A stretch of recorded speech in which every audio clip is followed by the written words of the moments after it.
ఈరోజు big boss show అయితే చూసిన తర్వాత నా ఫీలింగ్ ఏంటంటే ప్రతి ఓడు మనకంటే సెల్ఫిష్ అయితే వాడే, అన్నోయింగ్ అంటే వాడే, కన్నింగ్ అంటే వాడే, ఏదన్నా మనకంటనే చూపిస్తున్నాడు.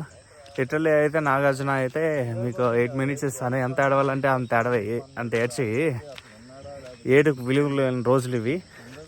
సో నువ్వు ఎంత ఏడ్చినా కానీ ఒకనొక టైంలో అయితే దొరికిపోతావు. అది నీ స్ట్రాటజీ కాదు, నీ ఒక వీక్నెస్ అని ఒక పాయింట్ ఆఫ్లో ప్రతి ఒక్కరికి, ఇప్పుడున్న ప్రతి ఒక్కరికి అంటే హౌస్లో ఉన్న ప్రతి ఒక్కరికి ఈ విషయం అయితే తెలుసు. So you need to come with that అనే విధంగా చెప్పాడు. ఏడవకుండా ఆడేదానికి ప్రయత్నించు అండ్ ఇంకెప్పుడు ఏడవకు అనే విధంగా చెప్పాడు. అదైతే చాలా బాగుంది. అండ్ ఆదిత్య ఓం గారు అయితే ఇచ్చారు అండ్ హగ్ అండ్ పంచ్ అనే విధంగా ఒక పిలిచారు. హగ్స్ వచ్చి మన నబీల్కి, పృథ్వీ, నిఖిల్ అండ్ ప్రేరణ వీళ్ళకైతే ఇచ్చాడు. అండ్ విష్ణుప్రియ కూడా